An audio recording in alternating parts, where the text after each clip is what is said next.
Good morning, students. I hope you read through the last video that we sent. Today's topic is right atrium. We finished with the external surface of heart. Today we are going to do right atrium. So before discussing the right atrium, we shall discuss it under two headings. One is the external features of the right atrium, and then we'll go to the internal features of the right atrium. So just putting in a gist of what are the external features of the right atrium. Follow through me, whatever I tell you. Just make a note of this. This is the way you are going to write it down in your exam or your theory paper. Okay? Right atrium is a very important question. It is often asked as a long question in your exam. So under these headings, you need to explain it. So the external features of the right atrium. Number one, the shape of right atrium. It is quadrilateral in shape. You remember the diagram that we drew that day?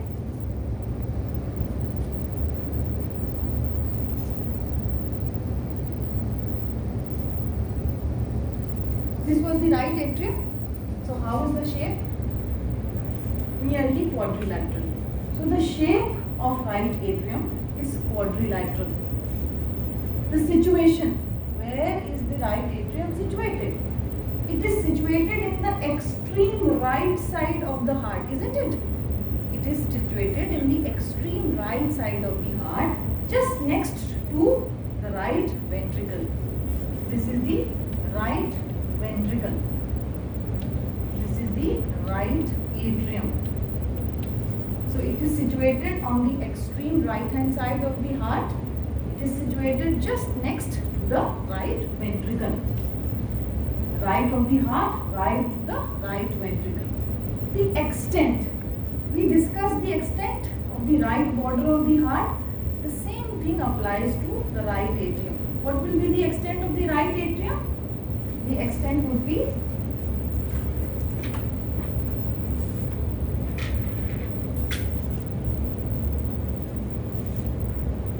from superior vena cava, inferior vena cava.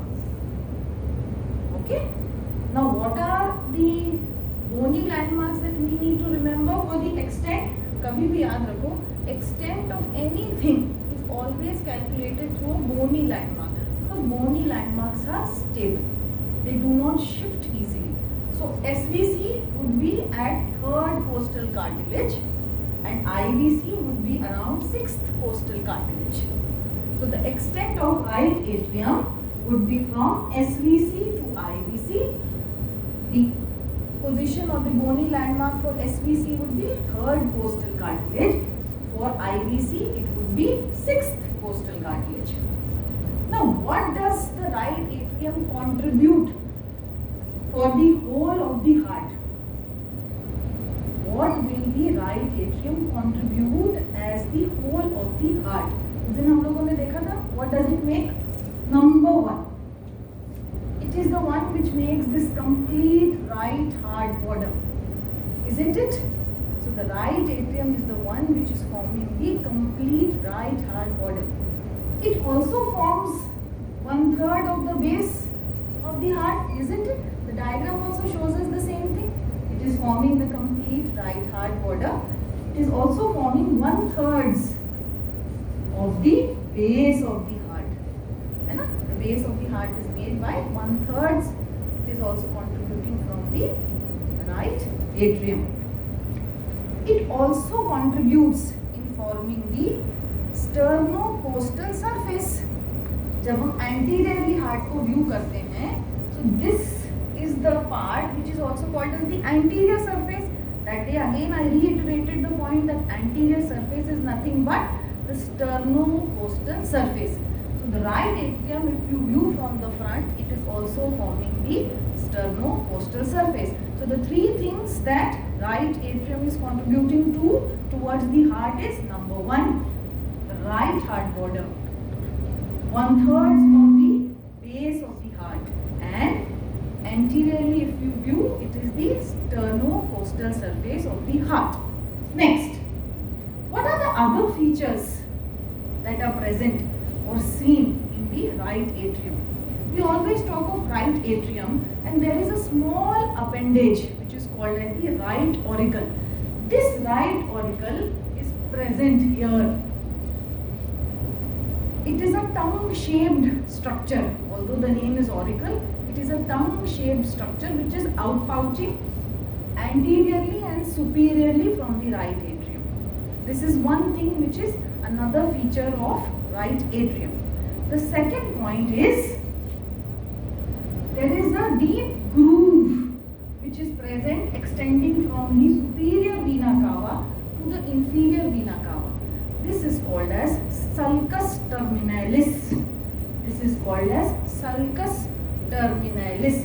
It's a shallow vertical groove which is extending on the right side of the right atrium from SVC to IVC.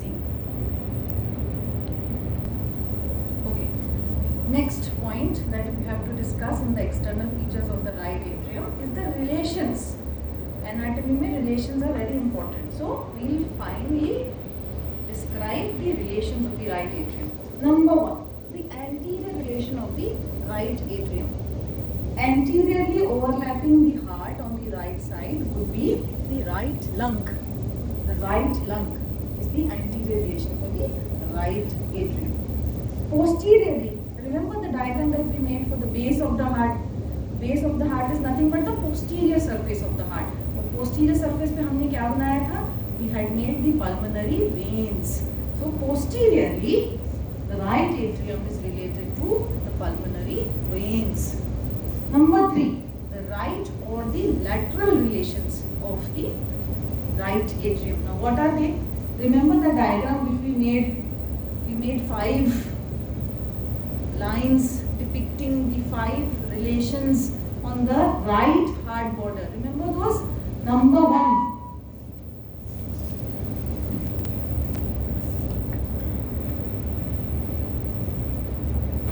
Number 1. Everything in the heart is covered by what? Number 1. Pericardium. The heart is enveloped in the pericardium. So the first thing that will be onto the right side relation of the right atrium would be pericardium. Just after pericardium, do you remember what we said? The right phrenic nerve along with pericardiophrenac vessels. We made, remember we made a cut section of the right phrenic and then we made pericardiophrenac vessels. The right phrenic nerve and pericardiophrenac vessels. Whenever we say vessels, it means vein and artery. Next to it will be the mediastinal pleura. Mediastinal pleura of the right lung. Next will be the mediastinal pleura of the right lung. Next to it, the cardiac part of right lung. Lung का जो part है जो heart की तरफ में है उसको cardiac part कहेंगे राइट लंग का. So on the right side we have number 1 the pericardium, then we have the right phrenic along with the pericardiophrenac vessels, then we have the mediastinal pleura of the right lung. Along with the pleura definitely we are going to have the right lung. So the cardiac area of the right lung. These are the relations of the right side. On the left side, we have the left atrium, right? Now we finished with the external features of the right atrium. Now the next point which is important is the internal features of the right atrium. Now this comes as a separate question. Many times you need to just draw. It can also come as a question. Draw the interior surface of the right atrium. So this is how you are going to draw it. First, just go through the basics of right atrium, interior of right atrium. The interior of right atrium is divided into 3 parts. One is the anterior part which is rough, posterior part which is smooth, and in between there is an area which is derived from the interatrial septum. Now, the 3 parts which are different in the right atrium, they have their own significance. The anterior or the rough part is the one which is derived from primitive atria, that is the proper atria. During the development of the heart, you must have seen that there are two, and there is a bulb which is called as the primitive atria. So the anterior rough part of the right atrium is the one which derives itself from the primitive atria. Primitive atria. The posterior, which is also the smooth part of the right atrium. This posterior or smooth part of the right atrium is derived from the right horn of the sinus venosus. This all will be discussed in the embryology of cardiovascular system. And there is a middle interatrial septum. We will discuss all this when we draw the diagram. So take out your pencils and start drawing with me. The right atrium diagram is often asked. So come with me and draw. There are two ways in which you can draw the right atrium. Let me show you the first and then we go to the second. Easier one.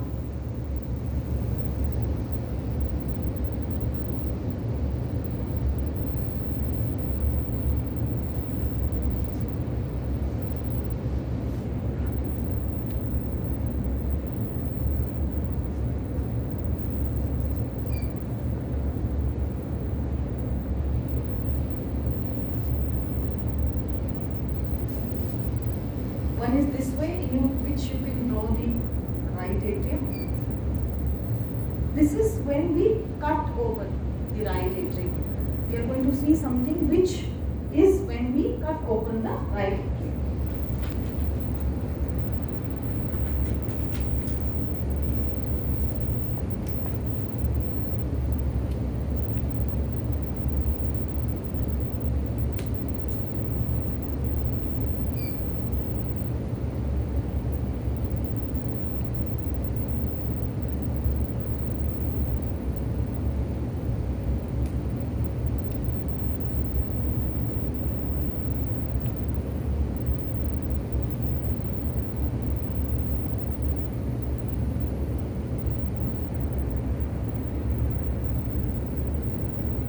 External features of the heart, I told you that in the fifth point, I think, which is that the other features of the right atrium, in which we discussed regarding the auricle, and one which we discussed was the small groove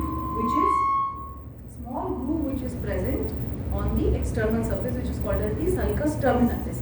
When we cut open the right atrium, that sulcus terminalis, which extends from the SVC to the IVC internally, is called as crista terminalis. This is called as crista terminalis.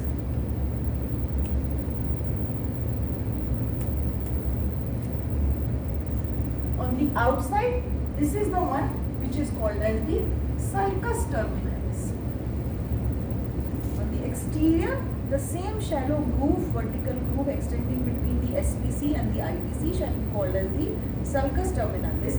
On the inside, when we cut it open, it will be called as the crista terminalis. So this is what we are discussing, is the anterior one. See, it closes like this. So when you open it, this is the anterior part. And this anterior part is the one which is derived from the primitive atria, which is also the rough. Now why do we call it rough? Because from this crista terminalis, what we have are the muscle fibers of the right atrium which are coming out, which are called as the musculi pectini. These small muscle strands are the ones which are the muscular system for the right atrium, and they are called as the musculi pectini. They are originating from or attached on one side to crista terminalis. This looks rough. When you cut it open, when you see it, this looks rough. Therefore, we describe it as the rough anterior part. Why anterior? This is not lateral. Again and again I am repeating the fact that this is the one which is closed like this. जब हम इसको cut करके खोलेंगे, तो it will open up like this. And this is the part which will be the anterior rough part. These are called as musculi pectini. Right? Now we come down to the posterior part. Posterior smooth smooth part. The posterior smooth part is the one which has all the openings in the heart. Now what are the openings that we are going to see in the right atrium? Number 1, SVC.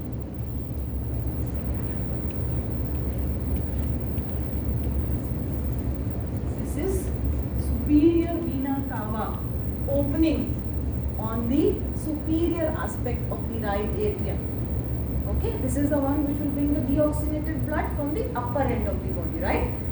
It is draining into the right atrium, superior vena cava. Now remember, superior vena cava does not have a valve. I'll explain later. It does not have a valve. It is devoid of valve. The next opening is inferior vena cava, IVC. This is the one which is responsible to bring the deoxygenated blood from the lower end of the body. Now remember, this has a valve. This has a valve.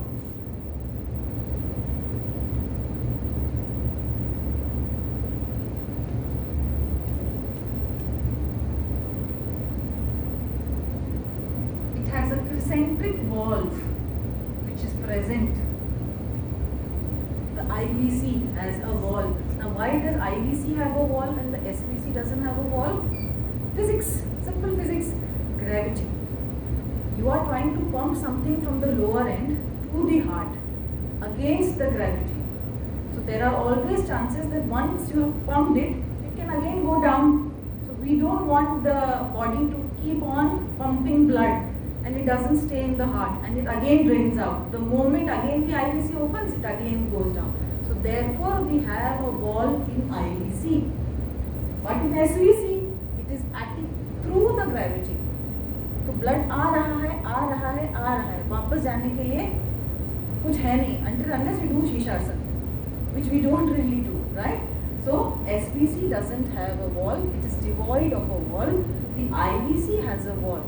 This valve also has a name. It is called as the Eustachian valve. Eustachian.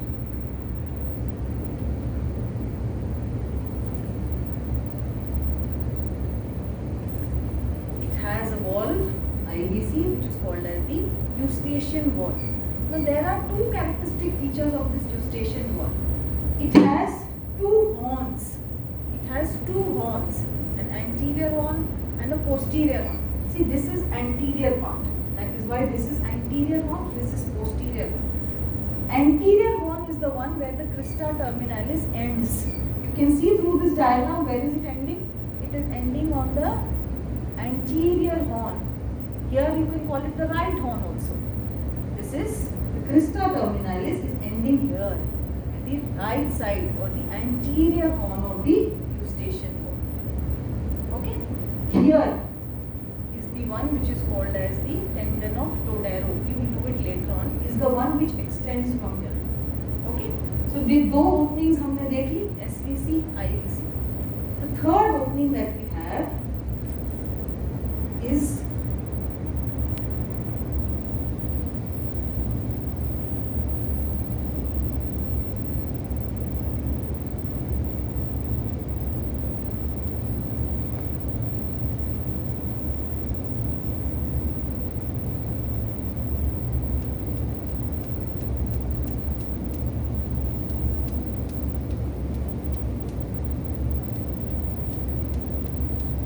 tricuspid valve. You can see the three leaflets. This is the tricuspid valve, the opening of the tricuspid valve. This enters into the right ventricle, the tricuspid valve. Just close to the tricuspid valve and close to the IVC, we have the opening for coronary sinus.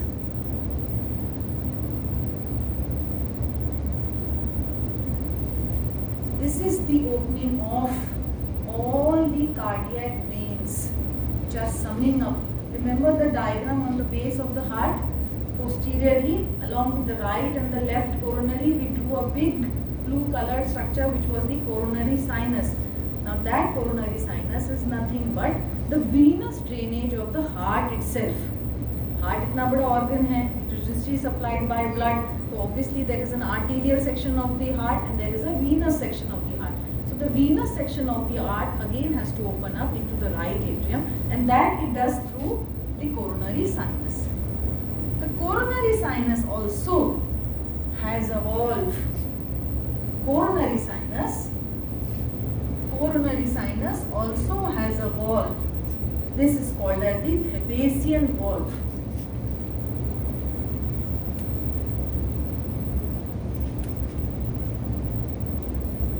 This is called as the Thebesian valve. What is it called? The Thebesian valve. Again, there are few tiny openings that are seen on the superior part of the posterior surface of the right atrium. These are for miniature vessels, veins, which open independent of the coronary sinus.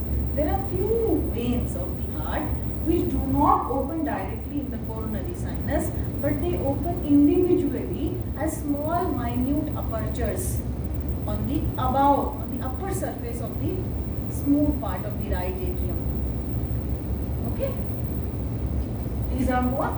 The miniature venous channels.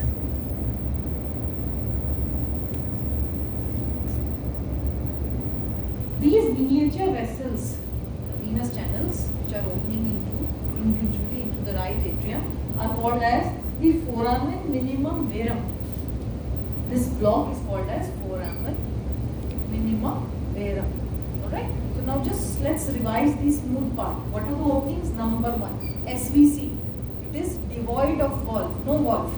IVC has a valve, which is called as the eustachian valve. This eustachian valve has two horns. One horn is attached to the inferior margin of the crista terminalis. Right?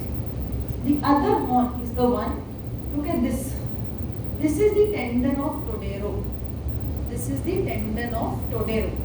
Now this tendon of Todero, along with the septal cusp and the coronary sinus, forms a triangular area. Can you see? It forms an arbitrary triangular area. This is called as the triangle of Koch. This is called as the, see, you can just visualize here as a triangular area.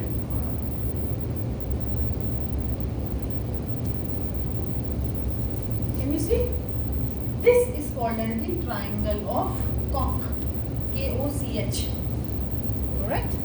What are the boundaries of the triangle of Koch? This is the tendon of Todero.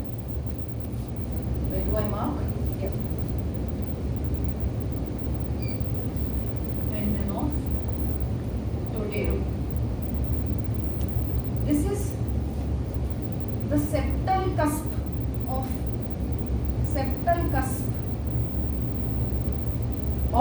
tricuspid valve. These are three leaflets of tricuspid valve. This one is called as the septal cusp. So between the septal cusp, the tendon of Todero, and the coronary sinus, you have a triangular area which is called as the triangle of Koch. Just above that, you have a small bulge which is called as aorticus. It is also called torus aorticus. This is called as torus aorticus.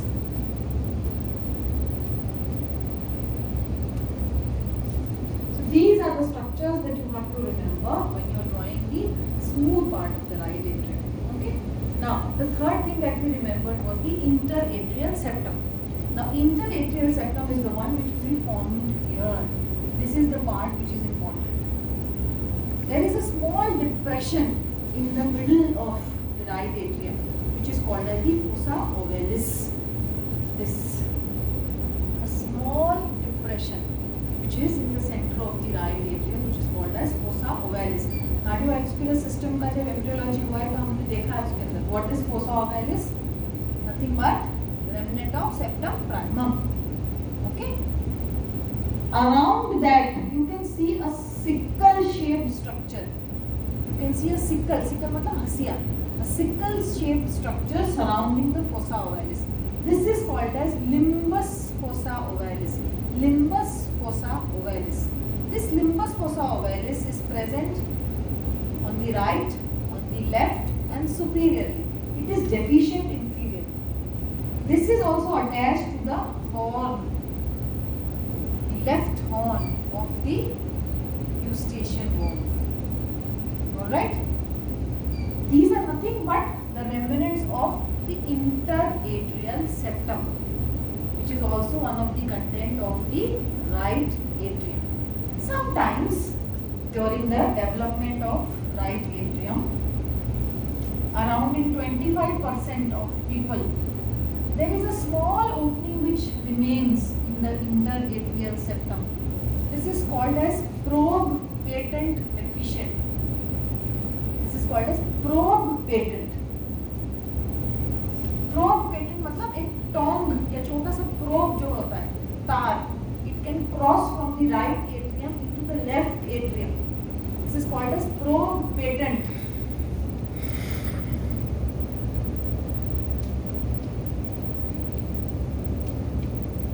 Interatrial septum.